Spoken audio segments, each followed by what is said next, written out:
Hey guys, Joe here with Doji Trading, and today we are going to take a look over here at our quick access bar and how it can kind of help us out and how we can go about building it up. Alright, so we're just going to go ahead and say that this one's already here, so we're going to go ahead and clear it out, and by doing so you're going to come down here to the little cog button, go ahead and give a click on that. And what you want to do is just go ahead and exit out of everything. Now if there's things on here you want to keep, go ahead and keep them.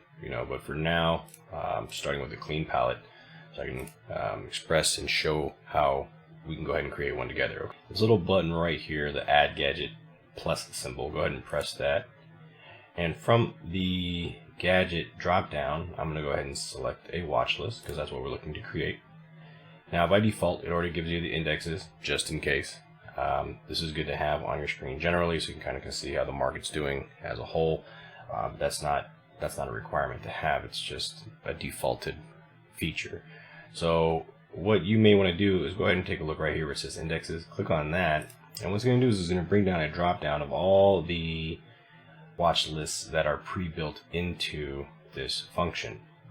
And one way of looking at that is coming down here. What I like to do sometimes is come down to the public RW and select the S&P. Now what that does is it gives you a watch list of all the stocks that are located within the S&P 500. This is beneficial because, again, if you don't know much about them, you can kind of just go ahead and click on it and find out which stocks actually exist within the S&P 500. We're just going to go ahead and select the option chain right here, not the option chain, the chain right here. What we're going to go ahead and do is select this location right here and click on Create Watch List. What that's going to do is bring up a nice little window for you. Go ahead and type in the name of your watch list. I'm going to go ahead and type it in testing because that's all we're doing right now. Click on the symbol. Go ahead and type in whatever symbol it is you're looking for. You can always press enter. You press enter one more time and it will drop it down another line for you. Then you can type in the next option on your watch list and so on and so forth. And you can kind of keep going down until you feel you've made everything that you wanted to make on it. Okay. Now, once you're completely satisfied with your watch list, all you want to do is go right over here where it says save. Go ahead and click on that. Now you have your watch list. Now, one of the things you can do is this little cog wheel that's located slightly off to the right of the ask button. If you click on that, it'll have a customize button. Now this gives you additional features that you can add to your watch list, which is very nice. I think it's very impressive that you can add additional things because you need that information. Like me, I like to track volume. So if you're tracking pre-market volume, you're definitely going to want to have that available. So go ahead and click on volume, click on that, add it over. If there's certain things you don't want to see, you can take them away. Like you don't want to know the last price, you can remove it, so on and so forth. Click OK. What you'll do is you'll get that information added. You can sort them by clicking up here on the sorting button, and that'll pretty much arrange that to your liking. So now we have one watch list. Let's go ahead and add another one just so that we can have a comparison. Okay. If you want to resize it, you can always just find the happy median and just adjust. Okay. We'll just go with the S&P. Okay. So now we have that. And that's all set up. And some other things we can go ahead and add. Click on this. Let's go ahead and add a Trader TV.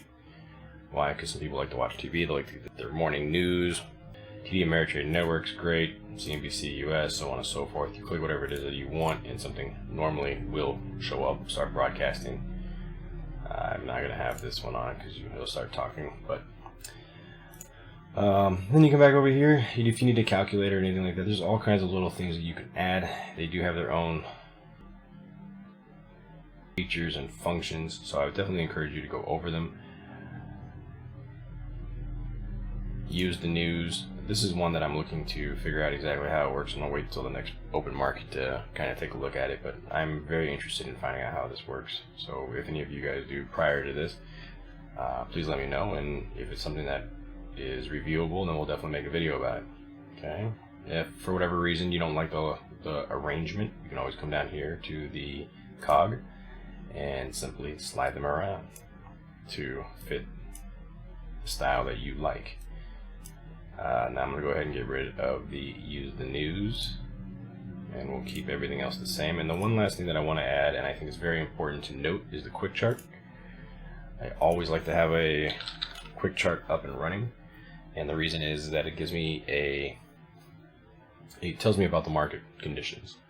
So I like to be able to see what is going on in the market. Now this is set for the daily. If you want to change that, you can always right click, come down to where it says style, come over here to where it says time frame setup, click on that, go ahead and adjust it to your liking. I normally watch it on the daily. In the morning time, I check the daily just to see where it's generally at, and then after that I switch over to intraday, which I just did right here with some pre-market action, so I can see the flow. Obviously, I will come over here to my main chart, set up my support and resistance lines prior, just to ensure that they reflect on here correctly during the day. Now, this one I prefer also to have at the top, which is personal preference, and I have that selected there. If you want, you can always minimize by selecting these little actions right here. I'll go ahead and drop down your menu, so on and so forth. And another cool feature is that they have the little link boxes that are located right here. If you click on them and you select one of the following selections or numbers, and you tie that into your chart, what it will allow you to do is pretty much fan through quick charts when you click on your watch list.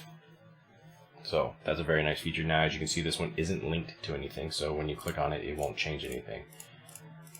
But if you were to link it, when you click on it, it will change it. So I hope that helps. I thought this would be just a nice little brief introduction on to how the watch list works.